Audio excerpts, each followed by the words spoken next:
Hey guys, it looks like they've posted the closing arguments in the Bradley Yohn case, and I was scrolling through that a bit. And so I was just going to go straight to that because I probably have to be in and out of this stream some, but there were some things at the beginning of it that I thought, I can't skip this. It's too ridiculous. All right, let me pop this puppy up because he did call his father to the stand for something, alibi potentially, and the father really didn't support it. So I know they get into the closing. So let's hear this. There'll be some issues before the closing. I may have to step out. If I do, I'll turn this camera off and beg you guys to fill me in on what I missed when I come back. Let's rock this. Let me know if any volume issues.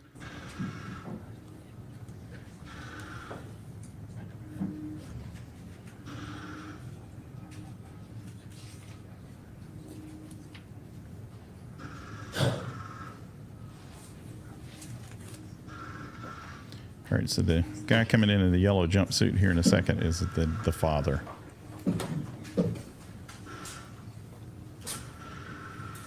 As we get a good look at the ceiling tiles.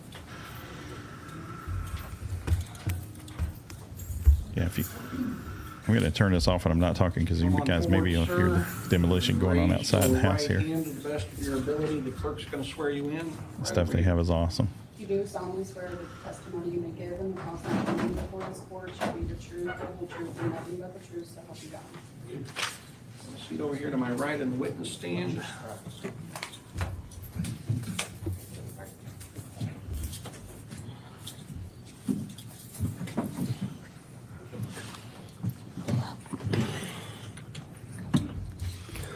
right, Mr. Yohn, you had questions for Bradley Yohn Sr. Yes, sir. Your Honor, I just wanted to question my father in regards to potential remembrance of my whereabouts and to see if he could narrow it down to a date by the best of his memory. You're Bradley Yohn Sr. for the record, correct? Yes, sir. And do you remember around about the time your son, myself, was arrested about 1.5 years ago?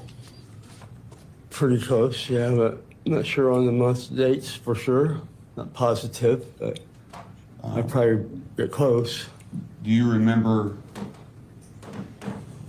the day hearing that your son was arrested? The day, so I'm not sure on the day. Do you remember hearing that? I remember hearing him when he got arrested, but Would you remember approximately how long before that it was you saw your son? maybe a week to two. But seeing you, I'm not good at dates at all. I'm really I not. understand it, Pop. Your Honor, I have no more. All right. Thank you, Pop. Sorry, buddy. So that was Jones, any cross? No. that was the attempted alibi, I think, from the family. So, Mr. Yohn, are you going to have further questions in the presence of the jury for this witness regarding the jewelry? No, sir, Your Honor. Okay, so we don't need him called at all to testify in front of the jury? No, thank you. All right. So, thank you, sir. We'll release you back to the sheriff.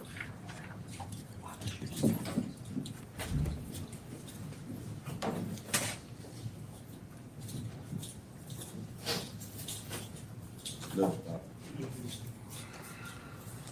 Yeah, there you go. I'm not sure what his dad's in prison for.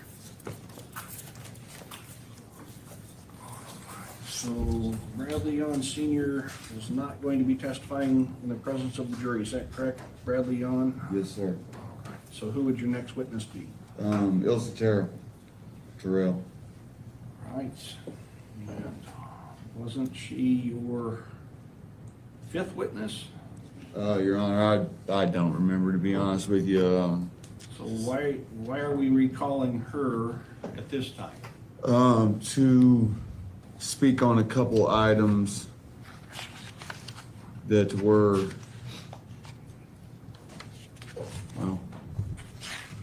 that can be cleared up, and a couple of issues to clear up for the record. Mr. Jones, care to be heard on the recalling of Isla Terrell. Your Honor, what items and what issues? Ms. Terrell testified previously, the defendant had her on the stand for a fairly significant period of time. If he had more questions, he should have asked them then. I understand these things sometimes occur, but I think it's incumbent upon the defendant to explain exactly what items and issues she's going to clear up and why he was unable to address it the first time he put her on the stand. Your Honor, if I, What items and issues do you expect? Your Honor, Clearing up? as you know, a party in a trial, an adverse party or defense state sometimes should have the advantage to question one by surprise. If I'm not going to be given that, then I'll just continue on to place that forth at this current moment would, well, potentially give the advantage of not surprised. Was it Ms. Terrell in the courtroom, sir? Your Honor, we'll proceed on further. Or Nice. is she in the courtroom? No, she's not. Okay, so she wouldn't be hearing what issues you're going to be questioning. It's in reference to a watch, Your Honor. It's in reference to a watch. And,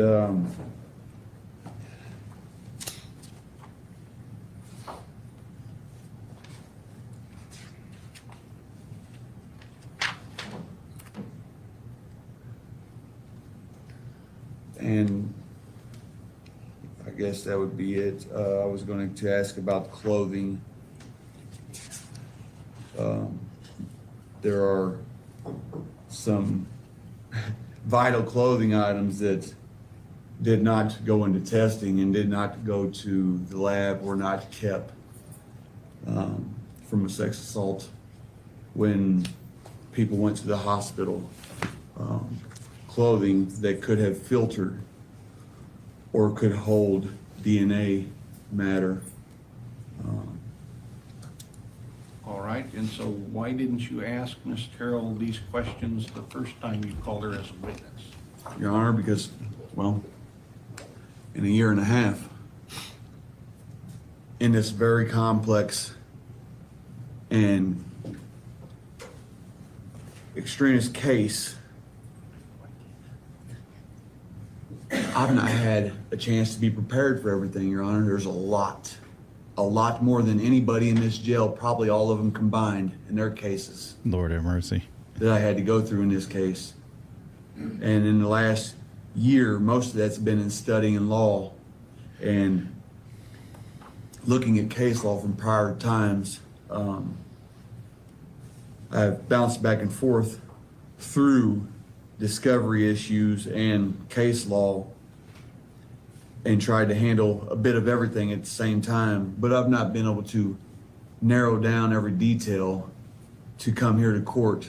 I actually have been sabotaged 2 times, Your Honor. My discovery has been taken once and I've been charged a criminal felony for it. Mr. Yohn, I want to get you back to this trial from the start of it, when you first called Ms. Elsa Terrell. Why didn't you ask her about the watch and the So clothing? when you generally first not, had her on because the stand? he's his Because counsel. my trial presentation and my cross-examinations Thanks have for once that. been put together, but they were taken. And once we got to here, I was not prepared this time, so I did not remember to ask her, Your Honor. I'll put a comment later with more Mr. on this, Jones, can so I don't you hear? interrupt this too Judge, much, but thanks he for did ask her this about chat, the and watch. generally not. She described the watch. Every He state did show could her be a different. photograph of it, but that's because he generally failed not. to do that. He also asked her about the clothing, and my memory is she said she didn't remember what clothing she wore. So if we're going to call her to ask the same questions he already asked on direct examination the last time, that's not a proper reason to recall her. He's covered these issues with her. He didn't like the answers. Now he wants to call her again to see if he can get a different answer. No, Your Honor, that is wrong. I understand she does not know the clothing her mother wore. Yeah, well, she said that on the stand. She does not know. But facts are, Your Honor, she has the jeans her mother wore.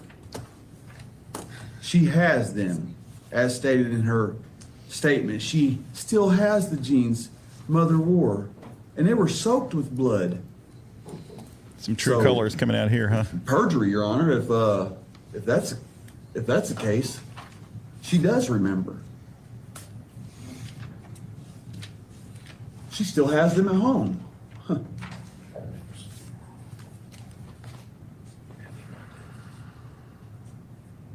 There's been a lot of lying in this case, Your Honor. Mr. Yohn, let me review my notes of her testimony for a moment. Been a lot of I don't knows and can't remembers.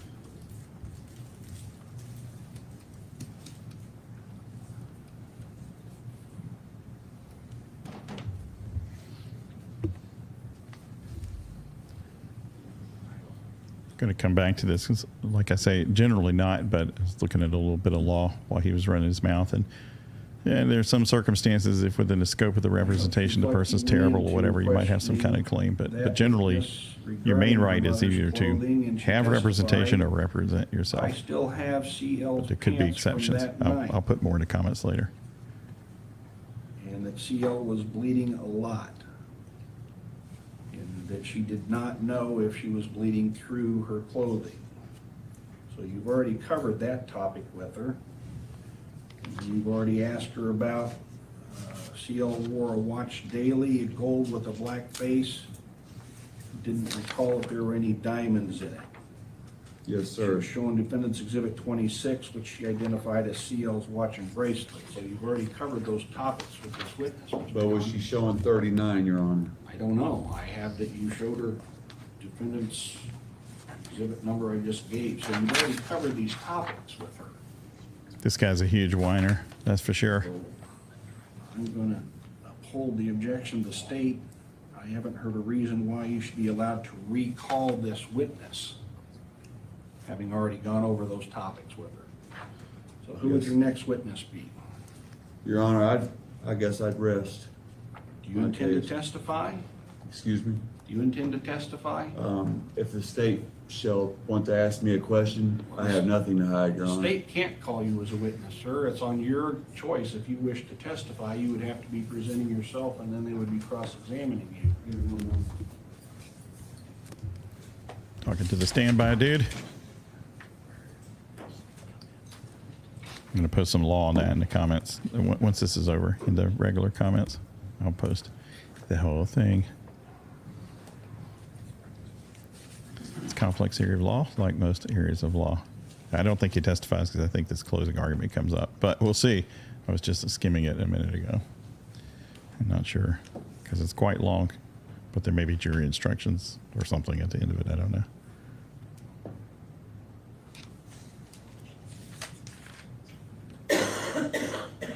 Your Honor, if we could, can we take a brief 10 to 15 minute recess, very briefly? So I can speak to Mr. Nelson. All right. A brief 10-minute recess or a long 10-minute Friday recess? that you intended to call Miss Blackledge. Have you changed your mind on that? That's a lost cause, Your Honor. Okay. Well, I didn't want Yeah, to so get is her your lined case. up to be brought in if you're not calling her. If you were gonna call her, we would get her set up during this recess. No. No, So you're not calling no, Miss Blackledge? Let's no. take a 15-minute recess till 20 till 10, and then we'll resume to give Mr. A brief and extended 15-minute thing. Ladies and gentlemen, please rise. The glory of this being not actually live is we can surf the space-time continuum and come out to the other side of this break. Let's do it. Instruction 3.06-3.07. Yes, the judge in Wisconsin did say standby counsels for the court, but you have to remember, every state is different. So I've got a little survey of what states do it. I'll put it in the comments later. But that is absolutely correct for Wisconsin. But some states have statutes on it. Some just have case law. Some have different parameters. Every state can do its own thing within the parameters of the federal Constitution. He has a standby Modifications lawyer. necessary on that from the state's position? No, Your Honor. Mr. Yohn, from your position? No, sir. We'll give it as presented. Already went over 1.01A preliminary cautionary instructions were given prior to commencement of trial and opening statements. 1.01B, implicit bias was going to be given. In this We'll be case, no. using This just got posted. 1.02. I was scanning to see how long it was. It's The long. version that does not break it include out the the screen. second paragraph. Audio-visual which time. starts, you should judge the testimony of the defendant because defendant has not testified. This guy is accused of 1.03, kidnapping, home 1.05. invasion, and the brutal assault of a 77-year-old woman who died about a month later. I think it's the short version of this. 1.09A, civil extended media coverage prior to commencement of trial. There is a 1.09B, which we will give regarding that Yeah. issue. Right. So every state, here's a comment that says this is Illinois, Give not at the end of trial. Wisconsin. And that's why I say Judge DeRoe's comments about Wisconsin law, of course, exactly correct. Not surprised by that. 2.01, But every state is different change, 2.02. in terms of the parameters of how they do things. So I can't just take that and say, well, that's how it is here. And I haven't researched Illinois law on it carefully because, for example, in North Carolina, where I'm at, you're generally not going to be able to Change.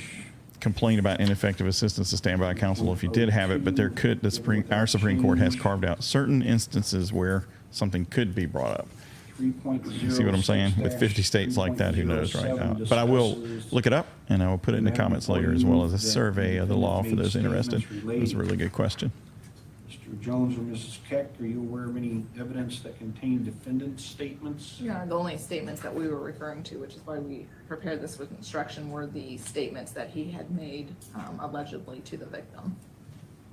All right, so that will be sufficient evidence for that instruction. So for anybody listening, the question is, why wasn't he charged, given that she died a month later? And somebody answered, not a direct cause shown Given as previously discussed. to the degree necessary under criminal law. I think that's a good answer. Thanks. 3.12 and. Yes, we have a federal law, Your Honor, I which believe at operates this at time certain levels, 3.12 should be. and then we 50 would state withdraw laws, that. which can be whatever they want them to be, as long as they don't Non-states willing offend the to federal withdraw Constitution and instruction certain federal statutes. 3.12, impeachment of a witness by prior conviction as. Does he have I don't standby recall counsel? any Yes, evidence or he's on his impeachment right. By any witness by use of their prior conviction. 3.12, All right. Let's do you do recall any witness that was impeached by Yapping their about- prior criminal convictions? yapping about No, jury Your Honor. instructions. All right, so we'll withdraw that. It will not be given. 3.13. We would also withdraw likewise, that, Your Honor. Would be withdrawn as. All right, so they're going to was not go to the ceiling tiles here in just a moment, as you can see from the scrolling. 3.17. Do you have any testimony of an accomplice? No, Your Honor, we would withdraw that at this time as well. I'm going to bump it up ahead here and All right, take so this moment back to on the record in 21 read Marshall Lynn's 15. super chat thing, which says I received my stickers. Thanks, Steve. I'm glad you got those. That's great, and I appreciate the support. Standby counsel. I've got. I'm working on batch 3 now, but batch 2 went out. Hopefully, have reached their Closing destination. argument. So is the state ready for the jury to come in and hear closing argument? We are, Your Honor. So Thanks the court's again. aware, we are not Glad- asking glad you that got any those. of the exhibits go back to the jury at this point. If they ask to see anything, we can address that, but I don't think at this point it would be appropriate to send anything back to them.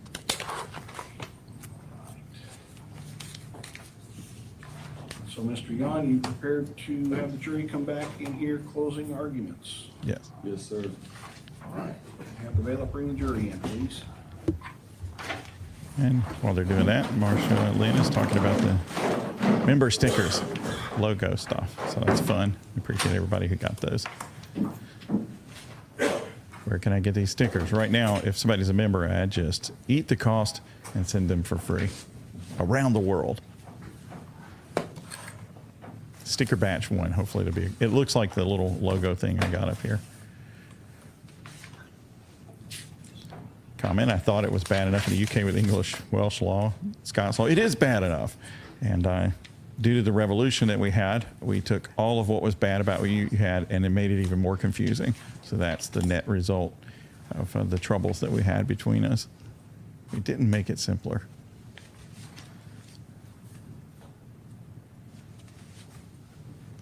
keeping a weather eye out here because they're doing some serious demolition outside with equipment I'd like to be operating. So if you see my camera go off, I have to catch up with these guys because they are rocking and rolling. Or if everything suddenly cuts off, that's what happened. Oh, here's another one as they're coming in. Southern-in-law stickers received as well. Thanks, and Tony, it was remarkable for being the first person to be a member who joined even before I realized it was up there. So this is somebody who's really on the ball here. And a person of good taste, refinement, and intelligence, as all the members are. All right.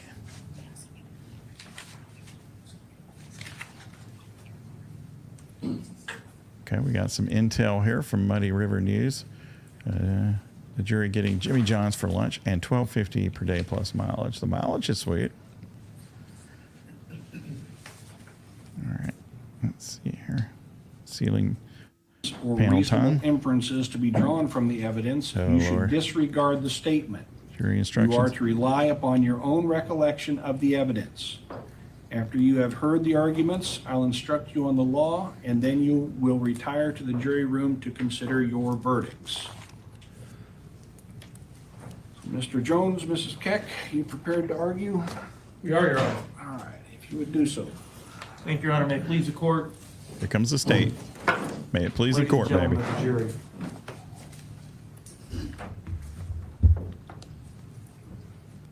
At 77 years old, Tina Lohman had raised 4 children. She was a wife, a mother, a grandmother, a great-grandmother. She ran a successful business with her husband, but what was really important to her was her family. And in November of 2021, she was looking forward to Thanksgiving. She was looking forward to Christmas. And you know, she was one of those grandmothers that just drives me nuts, that starts listening to Christmas music before we even get to Thanksgiving and puts up the Christmas lights before we even had a chance to digest the turkey. That's just who she was. But Tina didn't know that her last Thanksgiving on this earth was going to be spent bruised and battered, emotionally and physically scarred, too scared to even go back to her own home. Because at 5:30 p.m. on November 9th, 2021, when she pulled over to the side of a dark, lonely country road looking for help, instead of a kindly stranger, that man showed up instead. Objection, Your Honor. Grounds. Mr. Jones does not know that I'm that man. All right, objections overruled. This is argument, Mr. Yohn. And her worst nightmares showed up in the shape of that defendant. Over the past 5 days, you've heard the testimony, you've seen the evidence, and learned what happened to Tina over the next 60 minutes of her life. You've heard from her husband and from deputies about what she told them. You've seen the injuries that that man inflicted on her body from Dr. Kagumba and Jacqueline Oglesby. And you've heard from her daughters about the pain and trauma that she was dealing with for the last 33 days of her life. What the defendant did to Tina Lohman on November 9, 2021 was random. It was violent, it was horrific, it was a nightmare. It was something that no 77-year-old grandmother should ever have to experience. What he did to her on that day was sick, it was twisted, it was perverted. What he did to her on that day was a crime. And we have names for these crimes. We call them aggravated kidnapping, we call them home invasion, we call them aggravated vehicular hijacking, we call them aggravated criminal sexual assault, and we call them residential burglary. And I know you have been here all of the last week, and you're here today on a Monday morning. And I know you're tired, but I want you to understand what you have to do, what you have to find when you go back in that jury room to hold that man accountable for what he did to Tina on that lonely, dark road, for what he did to Tina in her very own home, for what he did to Tina that she had to relive every day for the rest of her life. The judge is going to tell you that to prove home invasion, we have to prove 5 things. And again, there's a lot of information here. I apologize. We have to go through it though. The first proposition we have to talk about is we have to prove Thank beyond you. a reasonable doubt, and you have to find beyond a reasonable doubt that the defendant was not a peace officer acting in the line of duty. He wasn't. We all know that. That's an easy one. That one's been proven. The second proposition, the defendant knowingly and without authority entered into the dwelling place of another.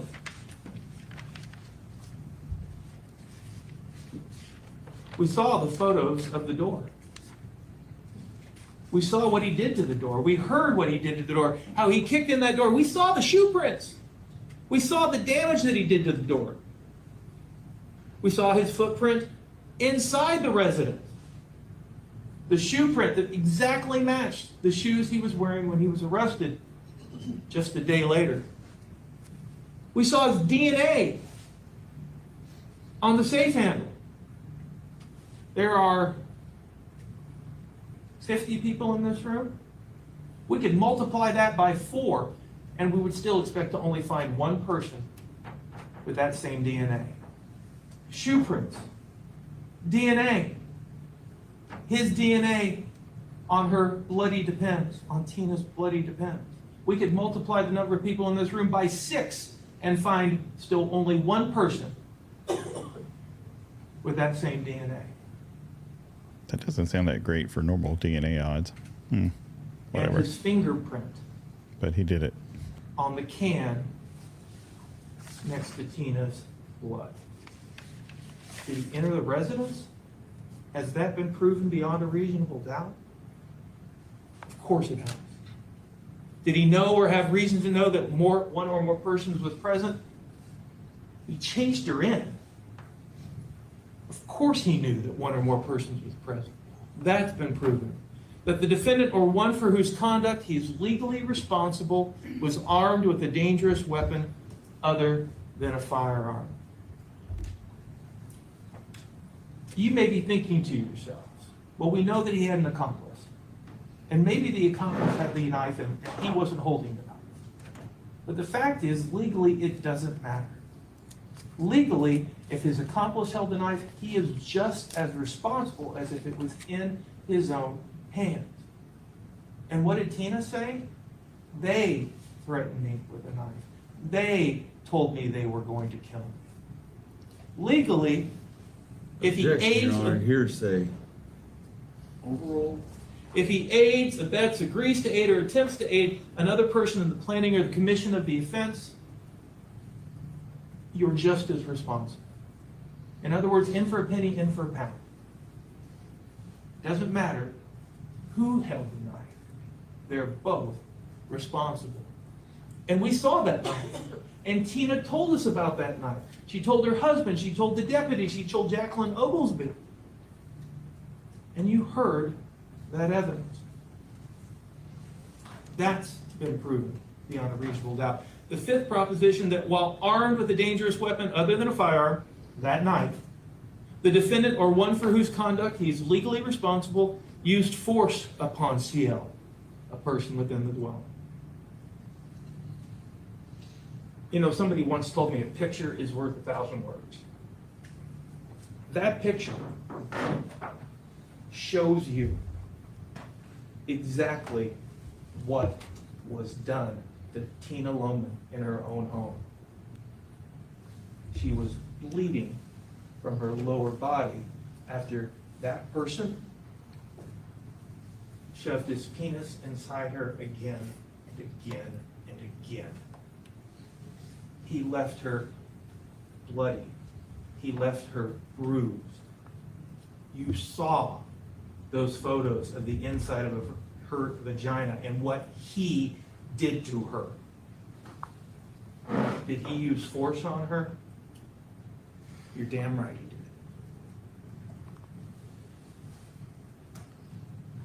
did. Did he use force on her?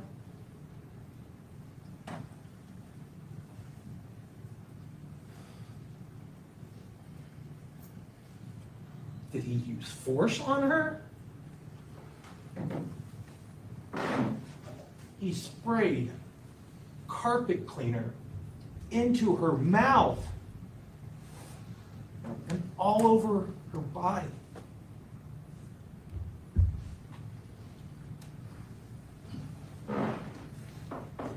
Find him guilty of this count of home invasion.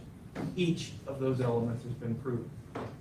When you go back in the jury room after you find him guilty of this count and you sign that guilty form, then you'll come to this form. And again, 4 propositions, but 3 of them we've already covered. He's not a police officer acting in the line of duty. He wasn't acting with authority. He went into the dwelling place of another. He remained in the dwelling place. And then the 4th proposition that we have to talk about is, did he commit the offense of criminal sexual assault on Christina? The judge will tell you that the definition of criminal sexual assault is just this: when he commits an act of sexual penetration upon the victim by the use of force or the threat of force.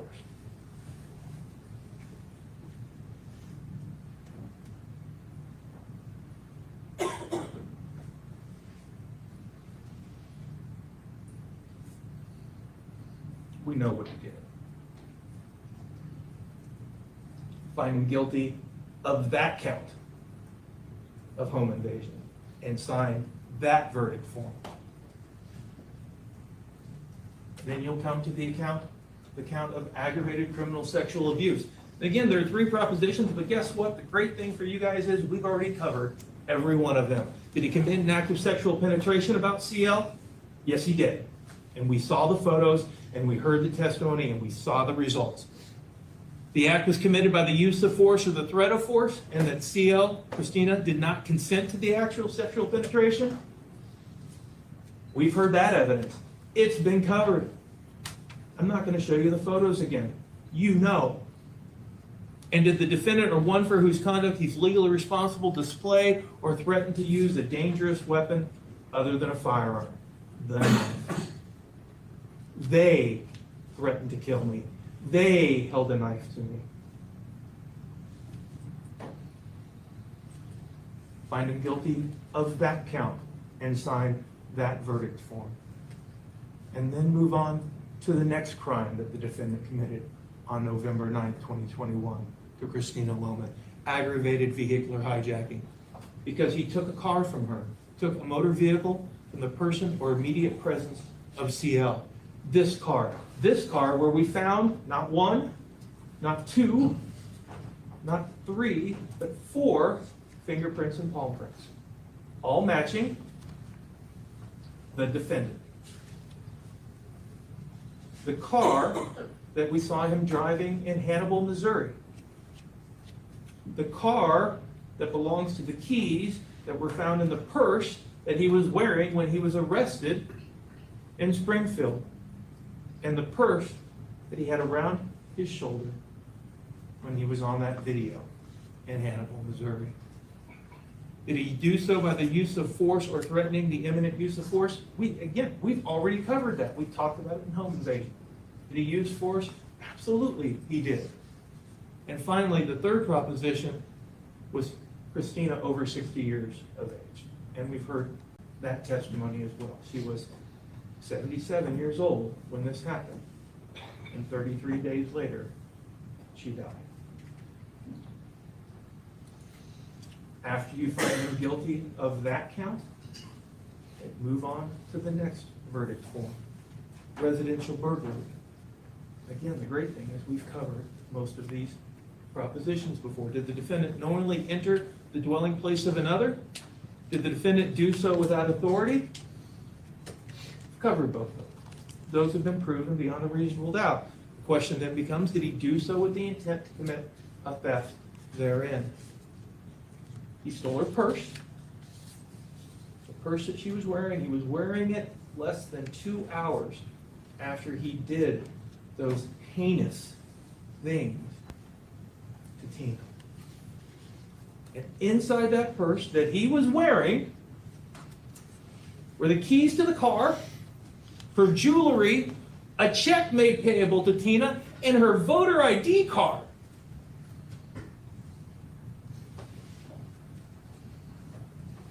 Did he commit a theft? Absolutely. But he was wearing her watch. He had a rosary in his pocket. Objection, Your Honor. Ridiculous. Grounds? We have already cleared that them have been sent home. Them were not my watches. I mean, them were not Tina's jewelry. Them or not. Thank you. And then Fail. move on Overruled. to the last count, the last charge he's trying with, aggravated kidnapping. 4 propositions. Did the defendant act knowingly? He absolutely acted knowingly. By the use of force or the threat of force, did he take CL, Christina, from one place to another? Doesn't matter how far it is. He took her from the side of the road to her house so he could rob her there. He absolutely did that. It doesn't matter how far it is. And did he intend to secretly confine her? He absolutely did, because he didn't want anybody to know what he was going to do to her. And what did he do after he took her against her will? He committed that offense of criminal sexual assault. And then he sprayed her with carpet cleaner. It's And disgusting. then Awful. he ran away.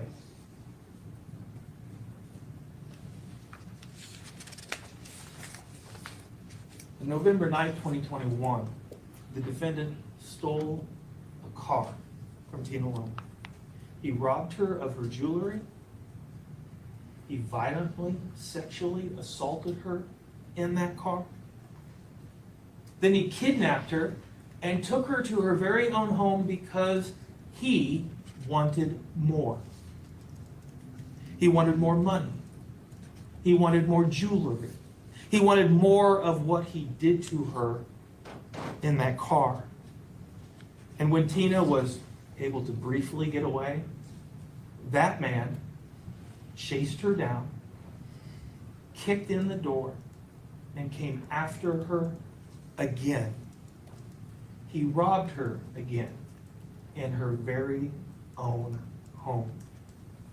He battered her again in her very own home. And he violently raped her again in her very own home. And not content to leave her bruised and battered, bleeding and torn, this man took his can of carpet cleaner and sprayed it into her mouth and onto her body and onto her vagina because he wanted to get away with it.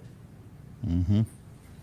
Maybe he thought this 77-year-old woman wouldn't have the courage to admit what happened to her. Maybe he thought she wouldn't be strong enough to tell people how that man carjacked her and robbed her and assaulted her again and again and again. Maybe he thought she would be afraid. You know, I don't know what that man was thinking. But what I do know is that he did not know Tina. Because Tina was strong. Like her daughter said, Tina was a survivor. Because despite the fear and despite the pain, Tina did what she needed to do. She told her husband what happened. She told Joe Lohmeyer what happened. She told Ruth Bowden what happened. And despite the blood and despite the shame, Tina did what she needed to do. And she showed Jacqueline Oglesby and Dr. Ada Kagumba the results of what that man did to her. Tina was strong. And the defendant wasn't counting on that. He wasn't counting on that when he committed this absolutely random act of horrible and heinous violence against a 77-year-old great-grandmother. He wasn't counting on the work of the dedicated investigators of the Adams County Sheriff's Office. And he wasn't counting on the work of the Illinois State Police Crime Lab and Brandy Field, the crime scene investigator. And you know what else he wasn't counting on? He wasn't counting on you. He wasn't counting on the citizens of our county. Because if he had been, he would have known he wasn't going to get away with it. He wasn't going to get away with doing what he did to Tina Loman. He would have known that in our county, when you do what he did, we don't turn a blind eye to those things. He would have known that in our county, when you do what he did, we call them crimes. And he would have known that in our county, when defendants commit crimes in Adams County holds defendants accountable.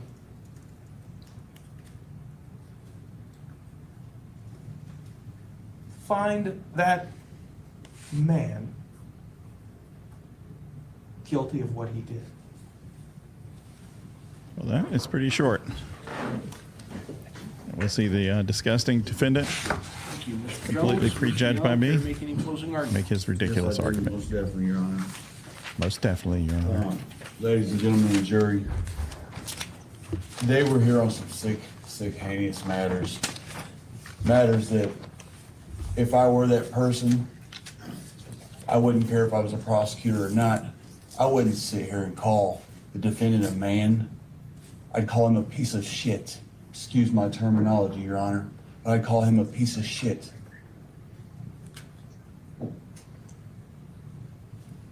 That might come back to him Because on the that's what he would rebuttal. have been. Rebuttal Mr. time. Jones has put on a great presentation today, very great. Just like Ms. Keck did on Monday, last week. She put on a great presentation. Very abnormal and not her normal voice. Not her normal voice at all. She come forward with a presentation that seems so unnatural just to try to persuade you people. You Just people. to try to persuade you. You see the woman right here on the screen? That's from a video. Does it appear if she's hurt, battered, beat? Persuasion. You can persuade anybody to do anything with words. You can persuade them with actions. You can persuade them with evidence. Sometimes evidence isn't evidence. In the beginning and during opening statement, I spoke on a limited amount of issues, things if you may. One of them was persuasion. Mr. Jones, he's good. He's got words. Being persuaded.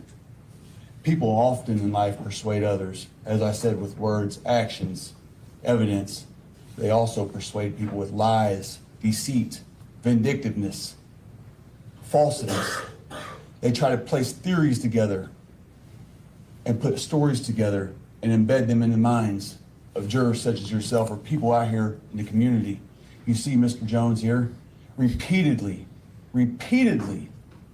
stated raped, beat, battered, hijacked, to try to embed that in your mind, violating this family here. What family wants to remember that if it's really true? Stupid. What family wants to have that embedded in their minds? I spoke on being logical in the opening argument. I spoke on how This guy's awful. being logical is logical. That's a good point. Correct reasoning, cause and effect. I promise not to attempt to persuade you, to manipulate you. You are not persuading me. That's for sure. I'm still not going to. Yeah, and you are not. But one thing I'm going to tell you before I go any further is I'm not a creep. A person who does them things are creeps. They're sick. What I think they deserve is one of them pistols right there on the man's hips to be taken and having their heads blown off. And that's just being point blank honest. I've never been a creep. Never will I be a creep. Uh-huh. Persuasion. Persuasion. The state has presented a case to you formed out of mostly false accusations. Mm-hmm. Accusations not produced by them. Accusations produced by a declarant. You didn't get to hear that. You heard it from the grapevine. Mr. Jones heard it from someone who heard it from another. And them others heard it from someone. That you've been messing around. I want to speak to you on some things that we've heard and saw in the last few days. Uh-huh. As I've already stated, you heard Ms. Keck. She put a heck of a presentation together. husband Schmidt, you heard from a man who was led to believe from his wife that certain things happened to that certain things happened to her. You heard how their home was robbed, their car was stolen, his wife was raped, brutally beat, and thrown downstairs. Yeah, that's You stuff you heard did. Mr. Schmidt say he left after 5 p.m. After 5 p.m. In the state's direct examination, you heard him state after 5 p.m., approximately 5 to 10 minutes. Upon cross-examination and recalling Mr. Schmidt, it changed to a little bit before 5, right around 5. It takes approximately 5 to 8 minutes to get to farm and home. 30, 40 minutes there. It puts you at 5:50, 5:55, 15, 20 minutes home. All the way out to North Bottom Road, 4300 Bottom Road.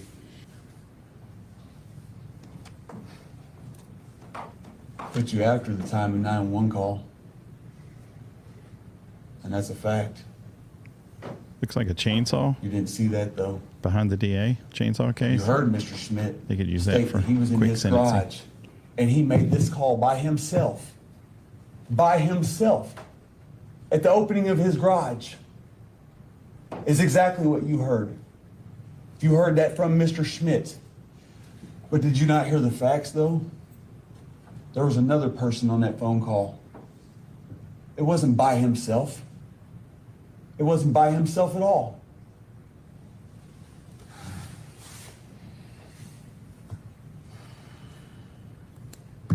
You heard him speak on entering the home, approaching his wife, talking to his wife, going and retrieving a firearm, bringing it back to his wife, and then going out and making that phone call. Puts us even further after 6:09 p.m. You saw the certificate or police notes of 911 call, CFS report they call it. Mr. Schmidt was specifically asked, did anyone else make that call with him? He said no, by himself out in the garage. Where was CL? Until deputies went in that home and helped her up off the floor. At a later time, she was in the home. That's where she was. Anybody can put a theory together, a story. I could, although I don't like telling stories. I don't like telling falsities. Well, you do seem anxious. You did So maybe you don't like it, but you're doing hear it. that a lot of persons were in Mr. Smith's home this night. A lot. A lot of We're persons. talking upwards of 7 and 9 individuals in a home, in a crime scene, a very violent crime scene, an extremely violent crime scene.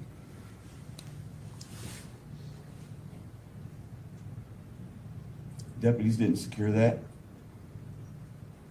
You later on heard deputies talk of a crime scene in Springfield, scene of arrest, where there was a major coincidence. Major coincidence. You expect to be looking for 2 people for a heinous crime, and you find a murder 43 feet. Didn't hear that. Anybody annoyed by 43 him, feet it gets worse. from defendant on my best friend's property. My best friend, an elderly man, 60 plus years old. 43 feet. Major coincidence. Didn't have nothing to do with myself, the defendant, at all. Uh-huh. You would expect right there, wanted for this heinous crime, them individuals, nothing. But what you also heard is they secured the scene. They secured the whole block over a murder. This crime to me is worse than a murder. Way worse, by any means. Way worse than a murder. It's heinous. They didn't secure this crime scene though. There was a bunch of them. Some of them right here in the audience.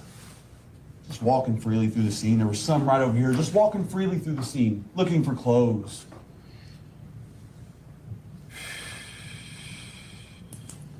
The DA, though, is kind of testifying with his expressions. I like it. You heard of blood producing not just what you've seen by oblique lighting or special effects or flashes. You didn't see the original pictures. Or AI. You heard or of aliens. bleeding, blood-producing claims, bone-breaking claims. And I apologize for getting intense with y'all. Uh-huh. This is my life on the line. Unfortunately, it's not. Bone-breaking and blood-producing, abrasion-producing claims thrown Abrasion downstairs. producing. Exhibit number 77 was on the screen for quite some time a little while ago. That was a 77-year-old woman, 77 years old. 77 years old. To be battered and brutally, heinously beat and raped. Not just once claimed to be raped, but several different times. Claimed.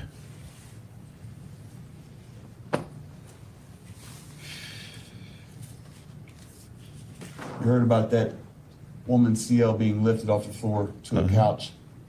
You saw blood by special effects on the floor. But was there any blood on that light gray suede couch? There was none. None at all. Not a bit. So she made it up? What are you trying to say here, you idiot? Was there any on that chair? Not a bit. That was an incontinence issue. And I apologize for talking about the woman's personal issues, but that was an incontinence issue. Good God. You heard Mr. Schmidt state that he relayed that the male had taken off CL's top. You did not hear that from CL. You had the opportunity to, though. All of you did. I object! Why? Because they didn't want you to hear that. They didn't want you to hear the discrepancies, the complete contradictions. Damn near everything that's been placed forth. I apologize. Excuse me again for my language. Right. I'll excuse you for the language, but not for the heinous crime you committed. Hip replacements, throwing downstairs. You can take your inference from that. I do. You're evil. You heard Miss Oglesby state that an elderly female presented with sexual assault claims. The CL had tears of a centimeter value, 3 of them tears. The CL was grabbed and held down, 3 of them tears. penetrated in the anus by penis, finger, and object. Penis, finger, and object. What object was it? Because there's a knife and there's an aerosol can, which is bigger than the diameter of that cup. But you saw what a penis and fingers did to a vagina. Patient declined. That was her notes. Patient declined. These are all things from CL.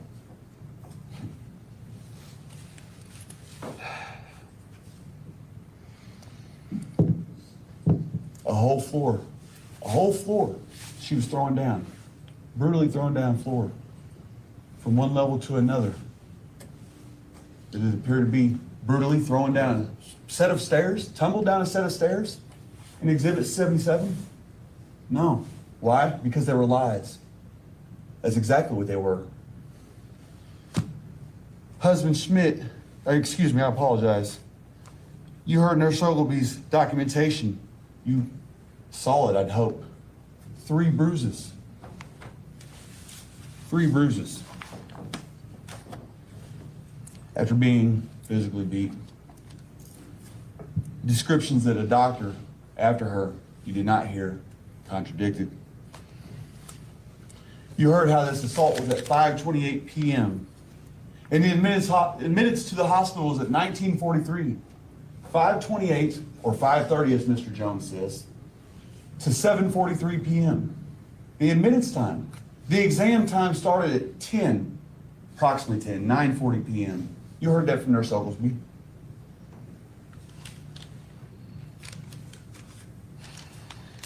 Four and a half hours later. Yeah, okay, so what? Pictures. Saw pictures. It's all pictures, bro. Ask for the file info. Computers, they have forensic documentation, file info. Judge, at this point, I'm going to object. There was no evidence of this, and there's no evidence of tampering. Thank you. Sustained. I see that's an improper argument. No evidence. Admittance times do not lie unless you can be persuaded, unless you have connections. 7:43, Connections. time for admittance. It's a blessing. You heard both daughters state that they arrived to the scene after Deputy Lohmeyer. Where is Deputy Lohmeyer? Deputy Lohmeyer's not here today. He arrived at 6:36 p.m. They arrived after Deputy Lohmeyer and was outside. You heard them both say for over an hour. Admittance time was 7:43 p.m. I don't have to lie to you. I don't have to feed you a story. That was the time. You heard Everybody it. lied but Nurse him. Oglesby. They waited outside for over an hour, and then the daughters proceeded into the scene for a while. Then daughters back there, Them daughters back there. All right, and then. then took CL to the hospital. Arrive after 6:36. Wait outside an hour. At 7:36, proceed into the scene for a while. Connections.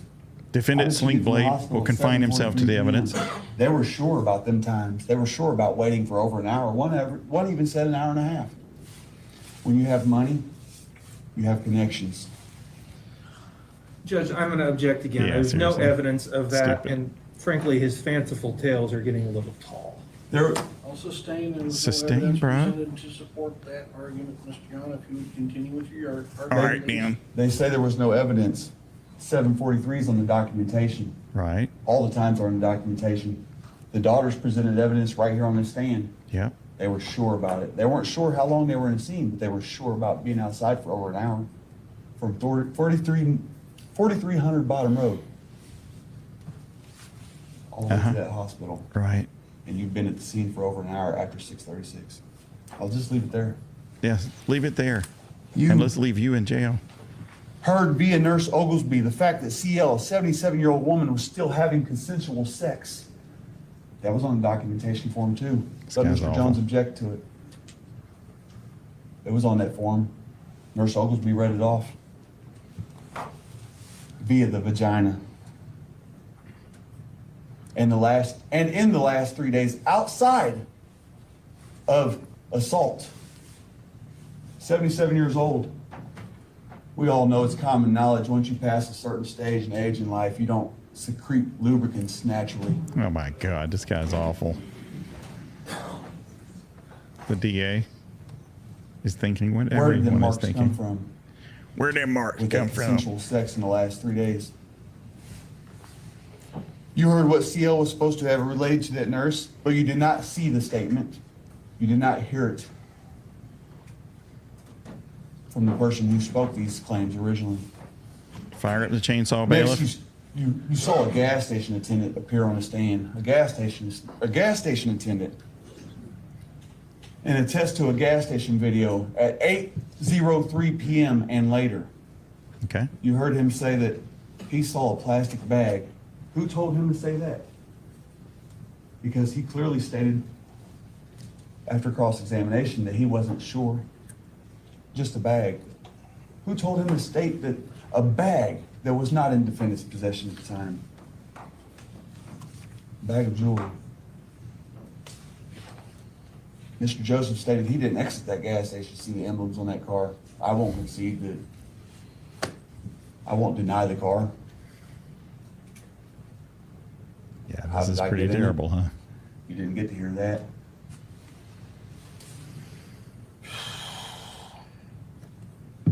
You heard him say that the defendant appeared normal. Does a man who just did these things appear in his hometown where he's very well known and just seem normal? He's a Just celebrity. going into a gas station, just gambling. Does that happen? It did No, happen that's because not that's what you common. did. That's not common, not with me.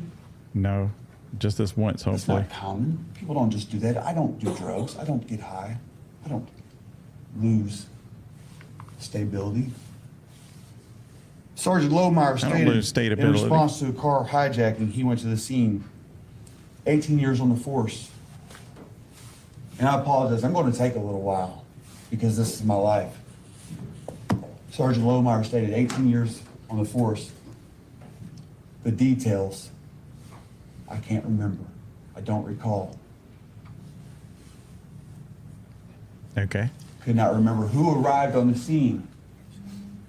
Could not remember. He was the second, but could not remember who arrived on the scene after him. Guess who arrived on the scene after him? The top guy in the whole department at that time, Sheriff Rich Wagner, who didn't make a report, who did not make any kind of report. How do you not remember your top superior in the whole Adams County arriving? This guy wasn't doing drugs anymore, but he wasn't doing them any less either. She appeared on the floor, he stated. He saw her on the floor. Couldn't remember a description of clothing. 18 years on the force, nobody can remember clothing. Nobody at all. I'm not giving you a theory like Mr. Jones did. I'm giving you facts of what was presented right there on that stand. To take my life. 18 years on the force. No shorts, pants, not whether it was a dress. Nobody knew what it was. Nobody out of 10 people, 9 people, 8 maybe at the minimum, knew what she was wearing. She could not get up off the floor until deputies helped her up. Let me address another issue. Out of all these deputies and daughters and family members, did you ever hear one say, I helped her up? Ever? No, you did not. Oh, wow. What a zinger. Nobody knew. That's odd, right? No, Nobody knew it's not odd. who helped CL up off the floor. Okay. Why? Because she Probably floated because there. She wasn't on the floor at all. Right. She made it up. Listen to the 911 call. Sergeant Lohmeyer was in contact with and talked to CL most. He stated that.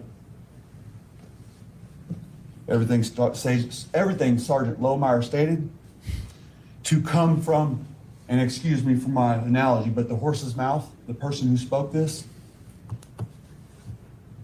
Okay. unsure about things he should know, completely sure about things that were factually different if you would have heard them from that mouth. Because we all know horses don't talk. Yes. Keith Kinney stated that on their scene of arrest, he cut the strap on the purse as defendant was laying on the ground. He also testified to the rosary being found in defendant's pocket, but it was intact. Look back in your notes if you took them, it was intact. That rosary on the screen you've seen in the last week is broken. Minor detail, but still. But still. It adds to a whole bunch of ridiculousness. What about a major detail like your Nothing about a fingerprints pill and bottle, did he DNA? state? Nothing. Nothing about a pill bottle. Adams County placed that next to that purse to associate it with another crime. Objection, Yeah. Your Honor, there is absolutely no evidence of that, and he's making stuff up. Nice. I am. Sustained. I am. I am making up, Well, Your Honor. I questioned 3 different officers of the law as to the specifics of that chair and that purse. Not one of them said anything about a pill bottle. That pill bottle is associated with another criminal act. Objection, Your Honor, there's no evidence of that. Exactly. Sustained in the membrane. Your arguments based on evidence presented during the trial, Mr. Yohn.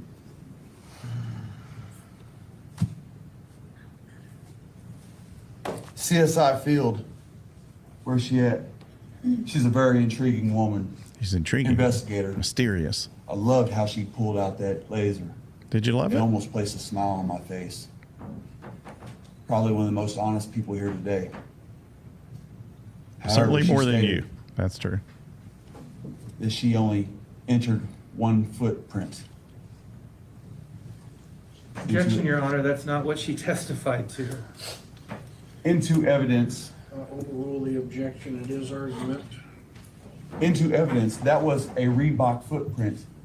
But that she cleared everybody else. Family, because she got footprint pictures from the hospital where Deputy Bowden later went. Rebut. She cleared everybody else though, because well, they wear boots, standard items that look different than the natural shoe. She's also testified to a Nike imprint over a Reebok imprint.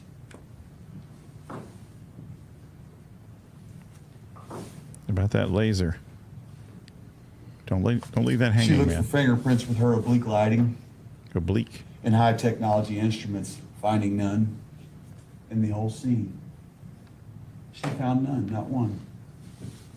You may ask yourselves, why, out of all them tests that scientists put forth, there was not a single footprint for Karen Blackledge, not a single fingerprint, and Karen Blackledge was to have touched everything with fingers. No DNA for Karen Blackledge. I'm not going to bat for her. I'm stating that it's odd. You never heard once. Everything was excluded.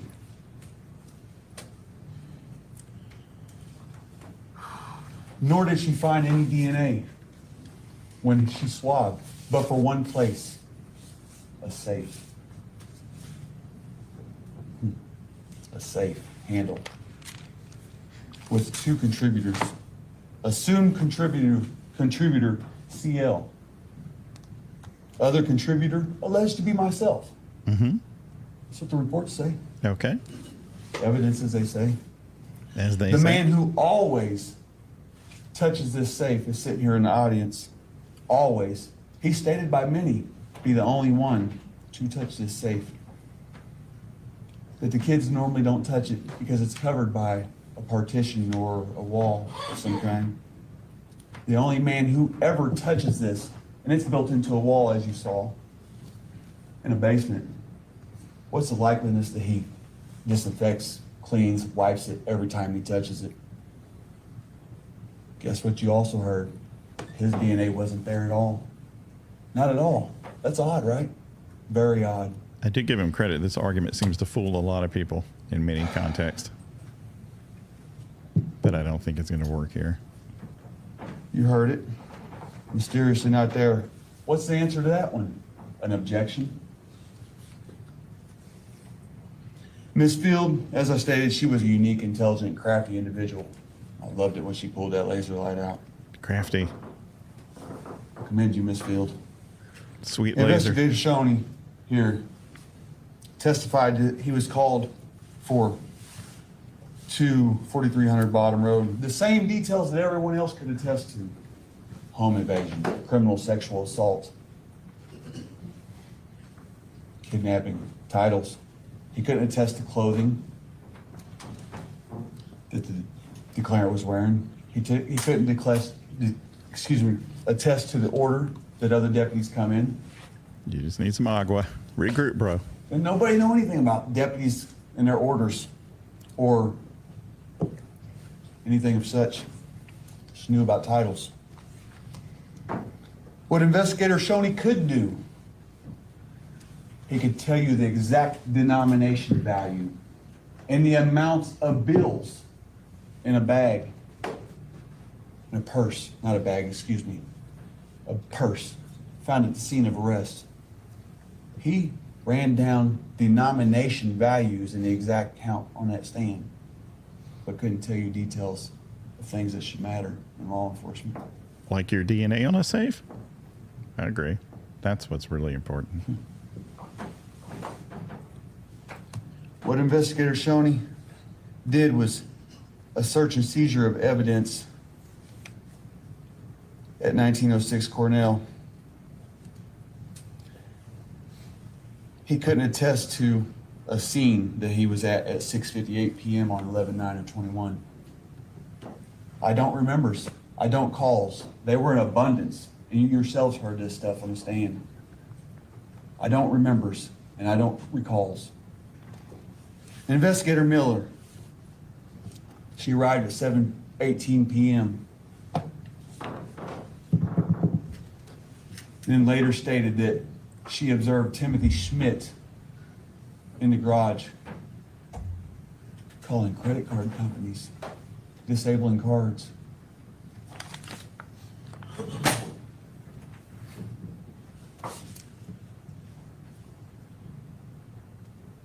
It's not the information I received. Uh-huh. It was objected to. Right. Were yourselves showing the lineup that Investigator Miller attested to, that she organized? No, you weren't. I attempted to enter that. Another objection. That lineup showing no positive identification. Judge, And laughs and giggles. Judge, I object. He's talking about things there's no evidence Yeah, I of. mean, His the lineup closing didn't argument come is in. supposed to be talking about the evidence that was introduced, not his fanciful theories and conspiracy theories. Conspiracies. Sustain the objection, there was no evidence of. Your Honor, Identification or not, Mr. Yohn. Your Honor, Argument. Miss Miller attested to. But okay. Okay.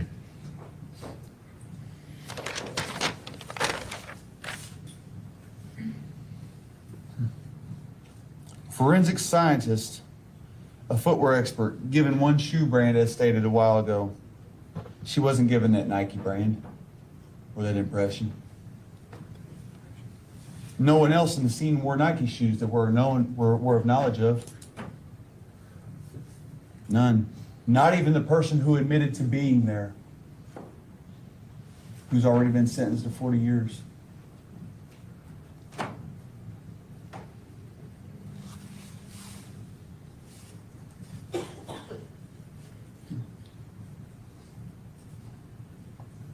He does a lot of belt adjusting. His Whose Nike shoes tick were there to those? gather The his thoughts, CSI field found. so he can go from one You stupid might point ask to the yourselves next. why a big guy like myself would take 2 to 4 times. I'm at a loss.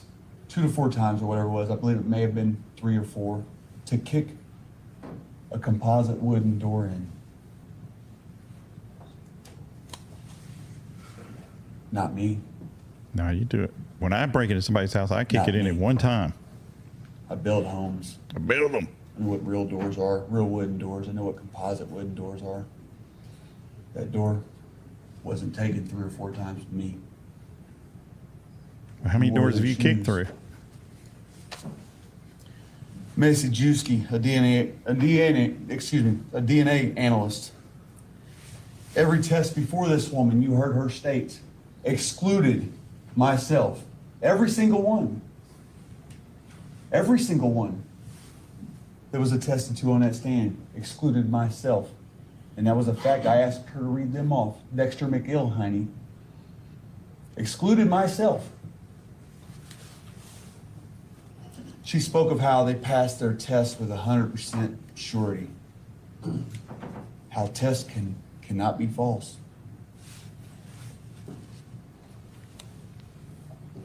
She spoke of the different methods used to test. 100% sure, no doubt about it, right? Got him She at said maximum that. volume. I can turn mine down some if that would help you guys. Until I Just let me know. cross-examined her. Thank you very much. Then she got I up on really appreciate stand, and when I asked her about a test done by a scientist, she stated his findings, which were excluded. You also heard Mason Juski test to the fact that the contributor count went from 1 contributor on the inner pad, or that depends, in Dexter McIlhenny's testing. 1 contributor means that would be 1 person, CL. 2 contributors in her report number 4. 100% sure, right? Again, you heard her testify to the fact, or I should probably say the opinion, that in item 1H2, a swab from the outer waistband of that depends went from 1 contributor in Dexter McIlhenny's testing, 100% sure test, to 5 contributors in her testing. 5 contributors. I'll stand here while somebody tells me how that's possible in 100% sure testing. 5 contributors. 5? On a Depends diaper, a personal diaper? Depends? How did it go from 1 to 5? with 100% sure testing. Review your notes. I hope you took them because that's the fact. I hope you took Mr. them. Jones objected to that one. That's ridiculous. Quite odd. I want to point out one thing to you, ladies and gentlemen of the jury. One thing of very high importance. This should seem very logical to all. She also stated for and on the record that she did not test the actual Depends. She tested the sample of Dexter McIlhenny. Yes, she did. She did. She surely did. That can of 409 spray, alleged to be held by defendant, to have sprayed some elderly woman in her privates and on her body. I'm sickened by those claims. I'm sickened by it. Because it didn't work. Still left evidence. I get it. It was a shot though. You took a shot. Defendant was to have held this can and sprayed her, but there was no DNA on that can. Your fingerprint was on it, bro. On a ridge button. I've got the pictures. You've seen it. What about that fingerprint? No DNA on that can. You heard Mason Juski. No DNA for defendant. Number of contributors, 2. I want to talk about the knife. This is a big one. I'd like This to is a see very, his- very big one. I'd like to see his DNA on that chainsaw. This back knife there. with a cloth handle and a cloth handle / string, shoestring it looked to be. You seen it in person? Your Honor, may we present the exhibit of the knife, please? Just so the deputies can see it. Mr. Yohn, you can present it. I don't, Deputy, would you present the exhibit to them? It's the one standing up right there in the box. Deputy, could you start that chainsaw? Would you please just show it to them jurors? Show it to And them this is a jurors. very important issue, jurors. Patient people. Would you please show the knife? Can I get some ketchup Knife on them fries? itself, Mr. Hummer. Some people call this knife a Kaiser blade. I call it a sling Can you blade. please unseal it? Just show them the knife. It was unsealed once already. Mr. Jones? Judge, there are photos of it. Them He doesn't have jurors. gloves on. I'm not gonna let him unseal it without gloves on. There's a photo of it. Can we just use the photo? You right. saw him pull it. Go ahead, Mr. Hummer. You're fine. Thank you. Fine. You saw Mr. Jones present were the a knife right fine in the man. middle of the floor. It had a cloth string around it. No DNA for myself or alleged co-defendant. Alleged co-defendant who was supposed to have held the knife. 2 contributors, both being determined to be included. CL and her husband. They were included. Shocker. If you leave it to Sergeant Lohmeyer, he states the declarant told him the male gained the knife and utilized it against CL. Others say, Ms. Black, Repeat that. if you leave it to Sergeant Lohmeyer, he states the declarant, CL, told him the male gained the knife and utilized it against CL. Court reporter stepping in. Everybody else states Karen Blackledge. Then you have Deputy Ruth Bowden. And please, please, patient people, pay attention. You have Deputy Ruth Bowden, first on scene. The only deputy who actually walked through the whole scene and observed things with Mr. Timothy Schmidt right here. When I asked her what kind of knife it appeared to be, she said just a regular knife. I said, so, a kitchen utensil? What did she say? I'm sure you remember this. She said, yes. I said, just a regular kitchen utensil? Yes. That right there is a railroad spike with a cloth string handle around it. I've got a few of those in the kitchen. Utensil, though, from the only deputy who walked through the whole home. I've been railroaded, That's Your major. Honor. It's called for reasonable doubt. No, it's not. Then you have Call the rejected. stain on the floor where CL was to be seated. Item 4A, stain from kitchen floor, living room. Number of contributors was 1. Where a woman was supposed to have been raped several times and then set directly down on that floor. You saw the chair, saw the floor, red blood stain. one contributor. Name me one person, one male or female, who has sexual penetration, is getting off on something of that nature, and Good doesn't God. secrete sperm Oh that my many God. times.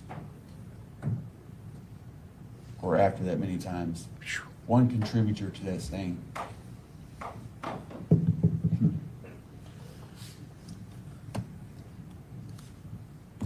Analyst Masajewski answered what touch DNA is. It's the genetic information recovered from epithelial cells, skin cells, left behind when a person makes contact with an object. Easily left behind. To be grabbed and pulled around one's home by arm is likely to leave a bruise or a mark. You don't see any bruise or mark on an arm described in them diagrams, that medical forensic documentation form. You didn't hear one attested to. Nor did you hear of any DNA where she was supposed to have been grabbed and led around that home. If he had leaned a little bit more, I Not probably mine, would at least. believe him. You got to lean All more. you heard was Mr. Timothy Schmidt's DNA on that sleeve of that left, or that navy blouse. I pointed them out with Analyst Masajewski for the record. Them are facts. Facts, real facts. The real facts.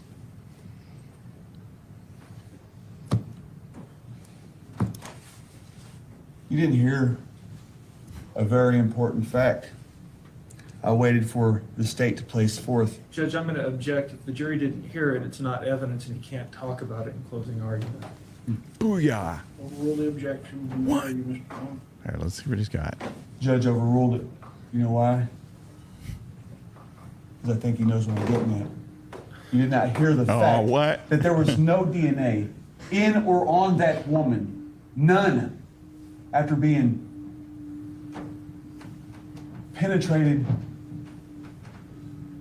I believe 5 times. No DNA in or on that woman, period. But what you also did not hear is no male DNA, period. And that's in the documentation too. I didn't disclose that or question that because I wanted persons to be honest. I can't stand unhonesty. I No can't male stand DNA, unhonesty. Period. Except for husband Timothy Schmidt up under the fingernails. This guy's awful. Ask yourself, after numerous penetrations by a male organ, why there was no male DNA. And I know some of you have frowned against me since you've been here. Some of you probably still frown against me. Yes. But let's be logical. Let's be extremely logical. No male DNA, period. No secretion of sperm. Fingerprint analyst Brian Long. You heard that there's no DNA on that can, so we make up for it with a print. Yeah. One Thank you. singular fingerprint on a cylindrical object.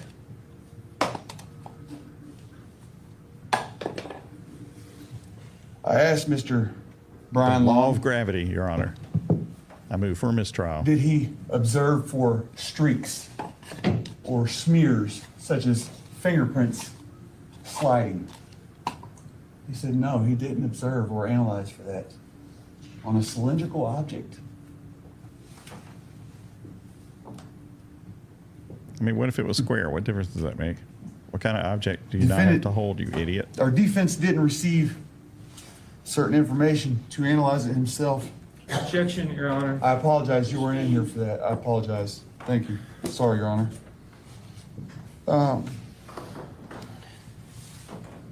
Dr. Attica Goomba, she testified a week later she saw the declarant at QMG, Quincy Medical Group, here in town, a week later, and agreed to questions that you could tell she knew were coming. Why? Because it's pre-planned. She attested to, or excuse me, she stated to herself right on the record As a doctor, you always believe the patient. Always believe the patient.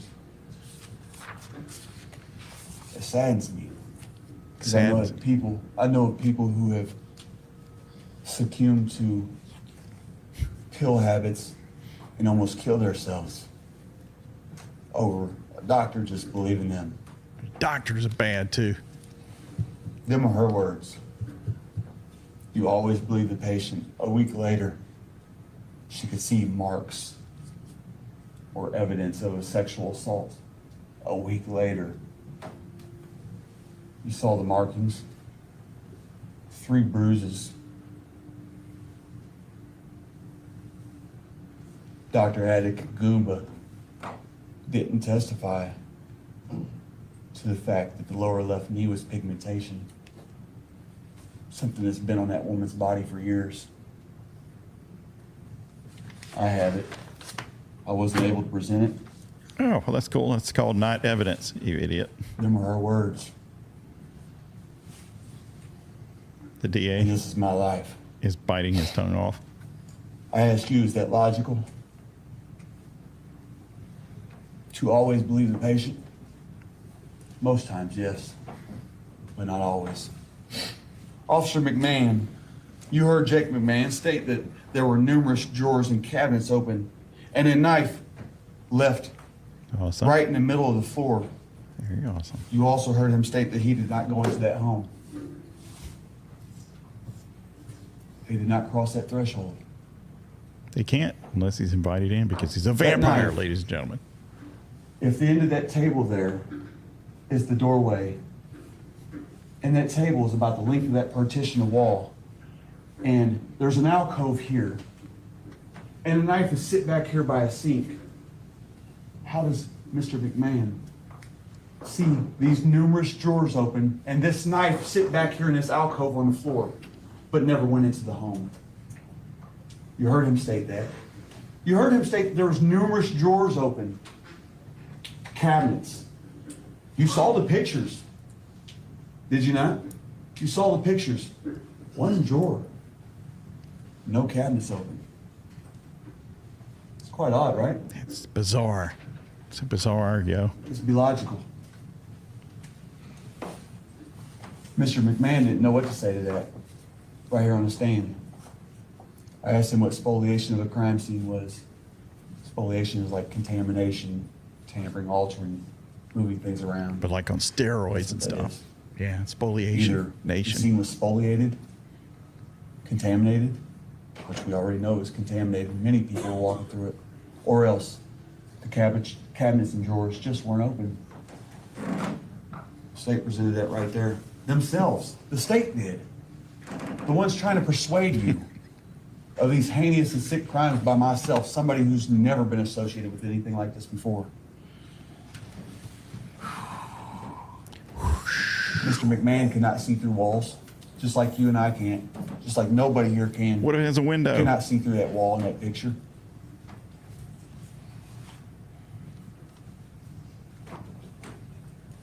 And if that doesn't make you a believer of false information, I don't know what does. Well, then you can just stop now because it didn't.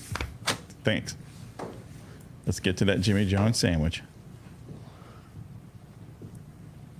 As I said, that knife was far and recessed into a recessed alcove. That knife that was to have touched DNA on it. The rare recessed alcove. Mr. Smith's knife, which he could not remember if it was a rubber handle or a cloth handle. Mr. Smith was on the stand stating, well, I don't know if that's a rubber handle or a cloth handle. Oh, mistrial. This is terrible. Great point. Touched DNA just by touching an item. Something Karen Blackledge was supposed to have carried around and threatened a woman with. Touched by I'm an angel. perspiring right now. Why? Because it's my life on the line. If I'm committing a crime, I'm perspiring. There's DNA right there. Nobody's but Mr. Schmitz Be right back. and CL's. And it's been tested. You heard Mr. McMahon state that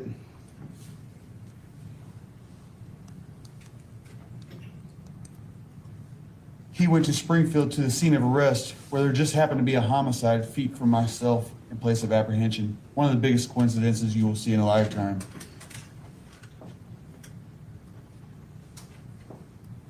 A drug-related, gang-related homicide. It was taped off, as I stated earlier. It was very so taped off. In my calling of Miss Miller, Deputy Miller, she states that she arrived at 7:18, as we've already confirmed.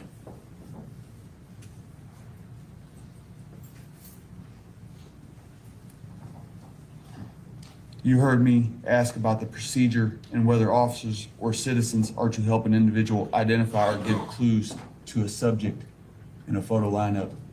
She said, not normally. It's highly against the law to do that, to point people out.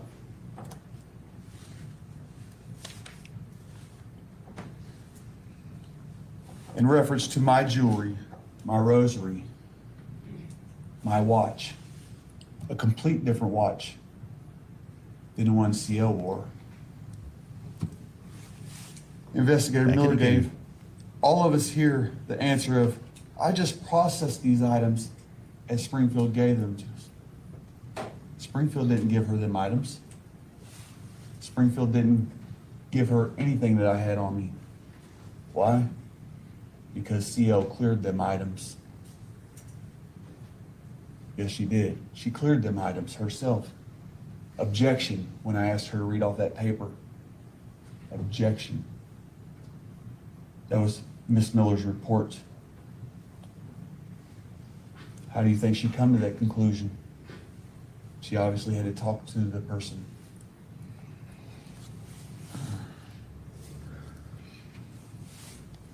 That rosary. Thank you, Sister Mary. Oh, God. Come on, bro.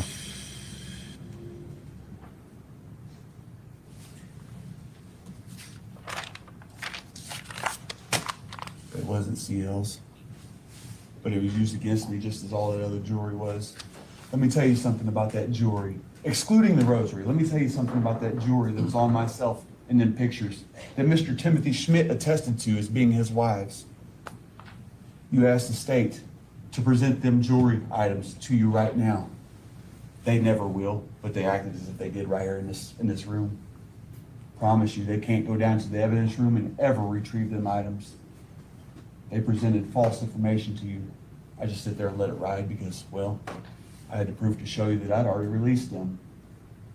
I just Exhibit let it ride. 57, jewelry on myself, just as this young man here is wearing a necklace. I was wearing two of them, a watch and a bracelet, an $11,000 classic Austin watch, a man's watch. They've been released. They're not here in evidence, as Mr. Jones stated.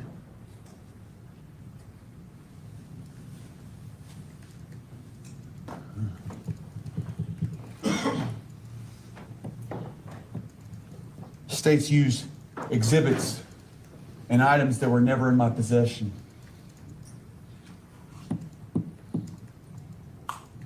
Exhibit number 12, which is also exhibit number 15. Gold watch brooch and Star Trek pin and watch. One and the same. Physical versus picture. They weren't found in my possession. But Mr. Jones here stated they were.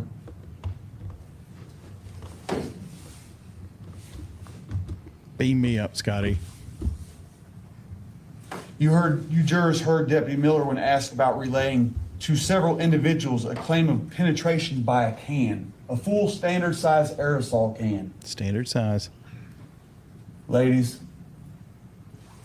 we know that's not possible outside pregnancy. Men, we also know it not. Why would she present them claims? Because I'm gonna tell you something. If you saw the truth for what it was, from the person who spoke these original claims, you would see that that wasn't one of her claims. Why was Deputy Investigator Miller going around saying these things to everybody? Standing out here outside the courtroom at times about a year ago, stating these things.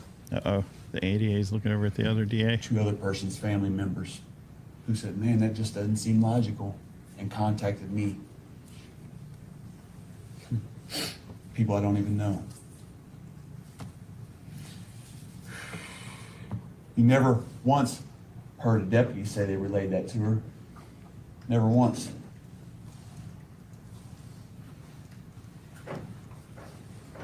You may ask yourselves why a deputy, a professional, would present that type of information. Why? Because Bradley Yohn's the bad guy. Bradley Yohn's so ruthless. He's a sexual pervert, a deviant, a home invader, a hijacker, a kidnapper of elderly women. No, not at all. Not at all. Not at all.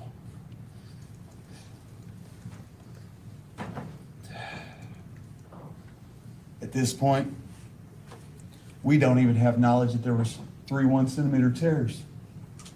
We have what has been attested to, but look at the things that have been attested to.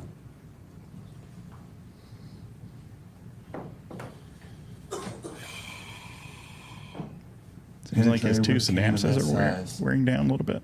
Male or female, we're not walking after that. That's a violent act. Oh my God. A can. It's approximately 10 to 11 inches long. About that big. Bigger than the diameter of this cup. We're not walking after that. We're not sitting in a photo lineup laughing and smiling about how people look with big ears.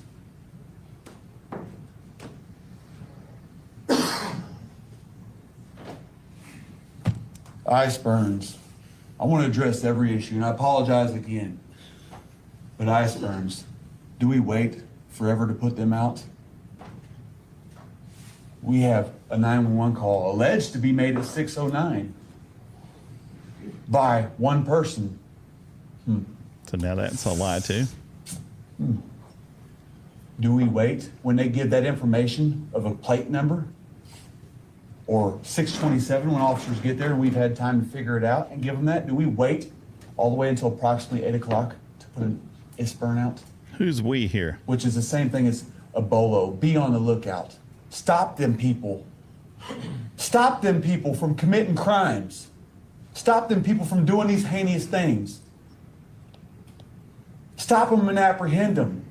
We don't care about the information of who it was. But in Adams County, these officers right here, they waited for a car that was easily identifiable. A 2018 Toyota Avalon stating ABS on the license plate. They waited for information. Information.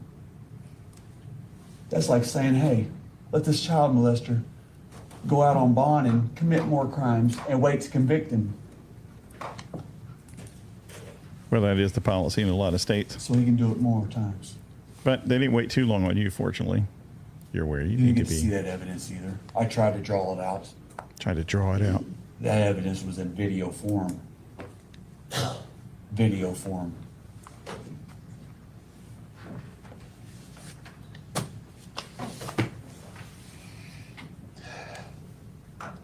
Ladies and gentlemen of the jury, you're human beings. I'm a human being. Logical. I'm having trouble understanding some of these things. How people lie so much in this occurrence. How people place forth I don't knows, I don't remembers. How persons only know kidnapped, raped, hijacked, titles. But they don't know details when questioned on that stand. Details that persons should never ever in their life forget. Deputies or family members. Nobody knew details. Approximately when we left for the hospital. Didn't know. He hates But unhonesty. you knew how long you waited outside. Over an hour, hour and a half. Well, that puts us past the time the documents on the admittance say. On the documents on the forensic documents say. Admittance time. Puts us well over that.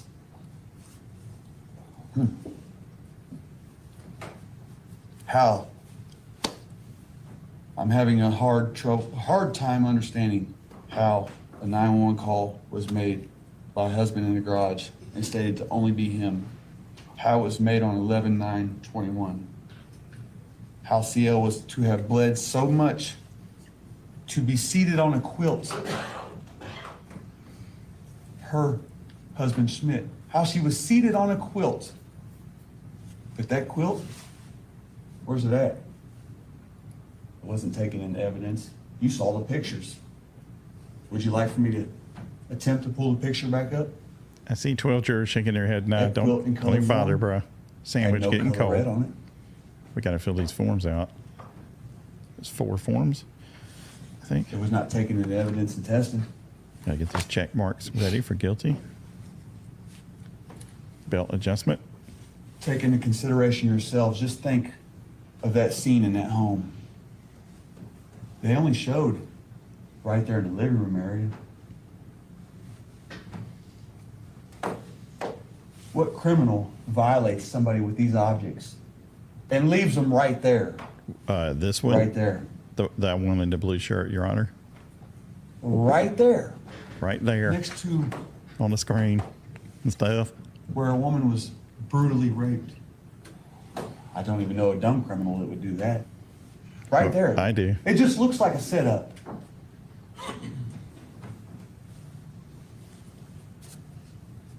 Who am I to determine anything though? I wasn't there. I wasn't wearing them shoes.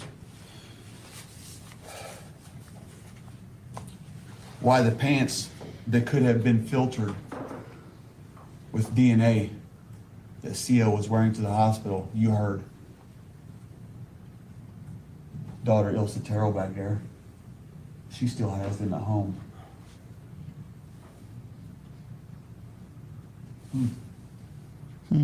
Think of that, and then think of the fact that there was no DNA. The fact that there was no DNA in or on this lady.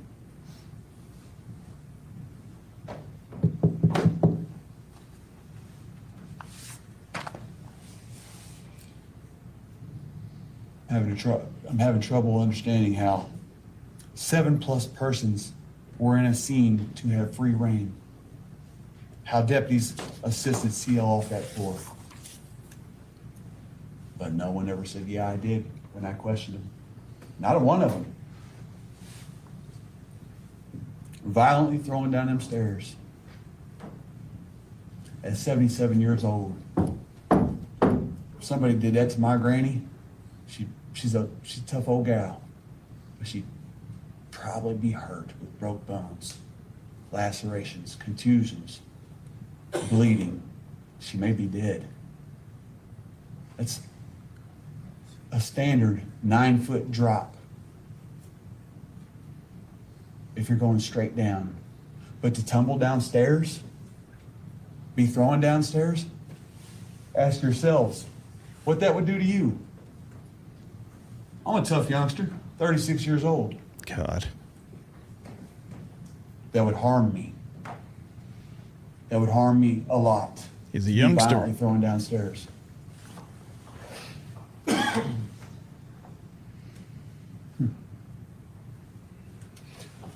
I'm gonna touch base on a few more things, and I want to let you all go. Go let them go. Because I don't like entertaining these type of things. They're not going to let you You go. heard from several persons. Well, I may be wrong. I've heard from several persons because I've seen it all. You've heard from a few how the female was the worst. Does anybody remember that? The female was the worst of the two.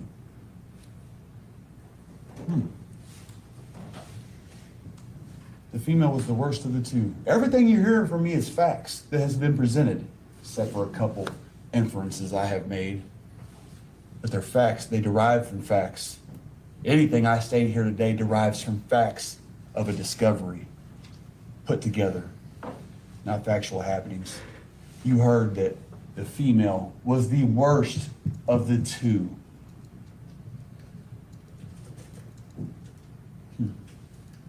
Find that hard to believe. Find that very hard to believe.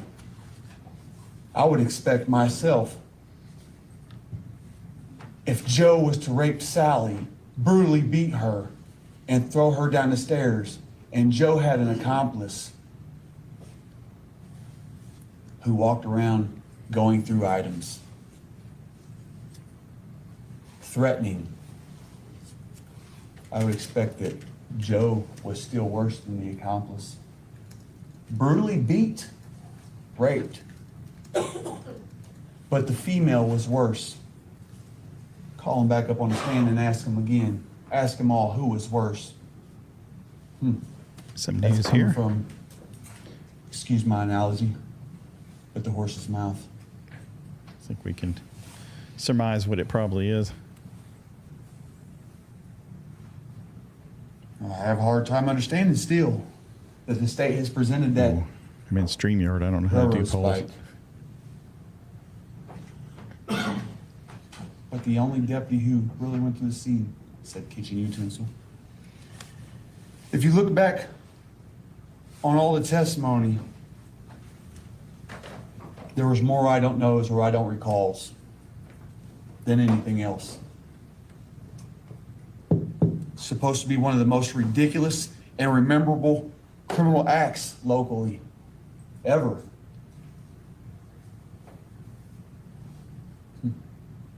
You jurors aren't numb to some of the facts. No, they aren't. You jurors aren't numb to things you've probably heard outside of here. Uh, Yeah. Probably one of the worst crimes I've ever heard of in history. But out of officers Bowden, Lohmeyer, McMahon, Shoney, Summers, Miller, daughter Ilsa Terrell, daughter Heidi Young, and husband Schmidt. 9 persons, and no one knows details that matter. Except for hijacking, kidnapping, found on the floor, and went to the hospital.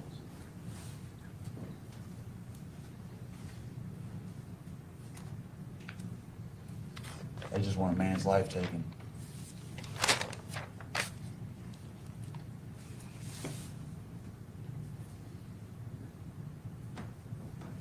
I, the defendant, I came in here ridiculously unprepared. agree. The state said don't hold that against me. I don't expect you to. I expect you to pay attention to the facts. Remember the facts that Mr. Jones did not state in his closing argument. He stated a theory. He stated a theory. A theory.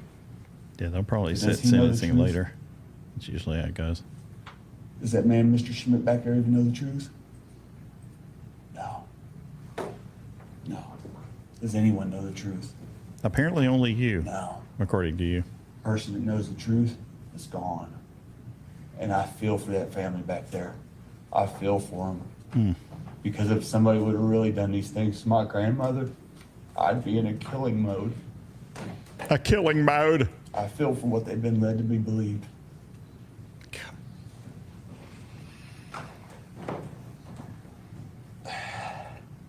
I came in here telling you jurors that I would show you things, show you descriptions from the horse's mouth. I was not able to. You're doing it from the other end of the horse. Because it's a lot different than being presented here.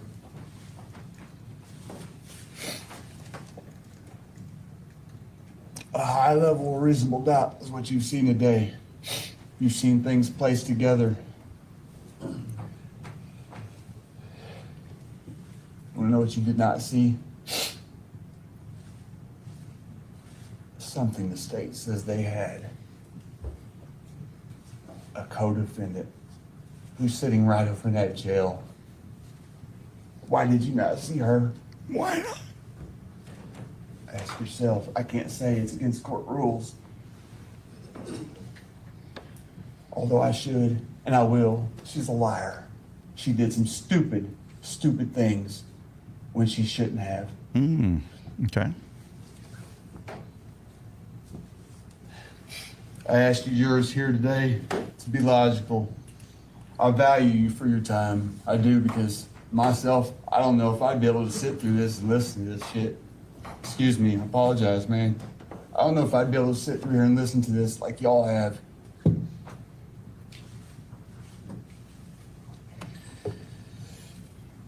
This is straight to DVD acting here, ladies and I'm gentlemen. not a heinous, perverted creep. I do not go around robbing people. My two greatest friends are elderly people. One just happens to be 76 years old. She was my next door neighbor. Never. Look at that DA. My best friend in the world, he's 62 years old. Just turned 62. Words can bring harsh comments, What? especially when spoken in a slanderous and demeaning way, Okay. such as the way Miss Keck presented them last Monday. Doing what is considered their jobs. What is considered their jobs? To take a man's life for something they believe or have been led to believe happened. I wish that chainsaw were for the sentencing. What they perceive to be true. There have been a lot of words spoken, words that can determine my life. You people determine it. You 12 right here, right now. Mm-hmm. You know, I'm going to stop reading from the paper.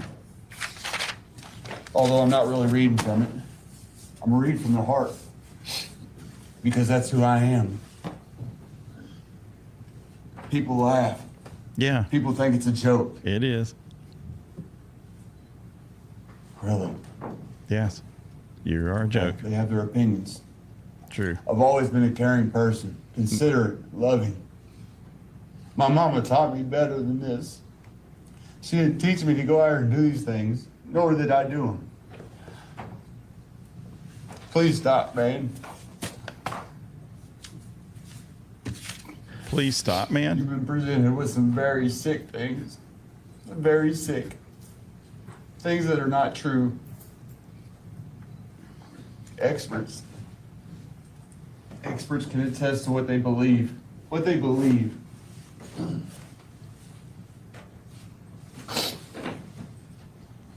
What they believe. If you want the truth, I'll tell you the truth. You can't You want handle the the truth? truth. The truth is, I wasn't there that night, but I'm very aware of who certain people are. That's the truth.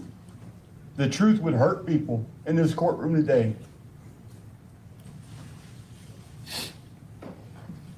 Well, it's going to hurt your feelings. Ask for the rest of the evidence. Ask for the rest of it. So you can send me home where I belong. Because I'm not a sick, perverted creep. Not at all. Chad. I'm not a sick, perverted creep at all. Thank you.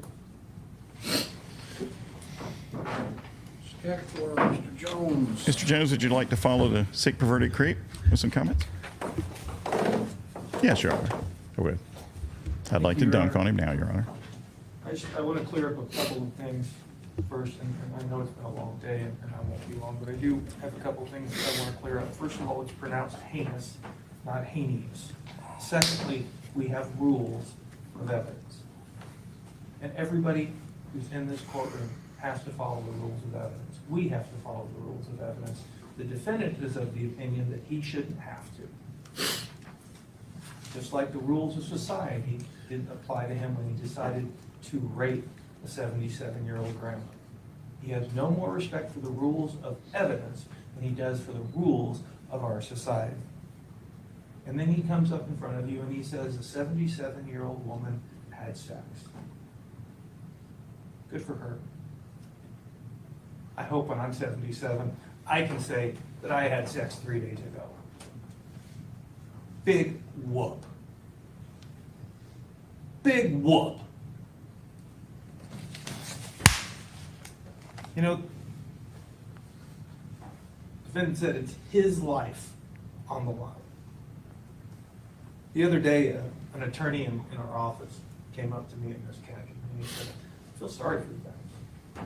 You guys have put up with a lot for the last week. And at first I thought to myself, yeah, it's kind of sucked.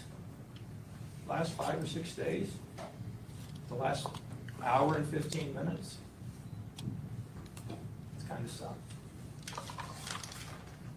And it'd be easy to focus on what we've been put through for the last hour and 15 minutes, the last 5 minutes. It's easy to focus on our own thoughts and emotions and feelings. But then it hit me. What we've been through with this defendant in the last hour and 15 minutes and 5 days before that, it's nothing compared to the 60 minutes that Tina Lohman had to spend with him. We've heard about what he did to Tina Lohman on November 9th. Tina lived it. We've heard it from the witnesses.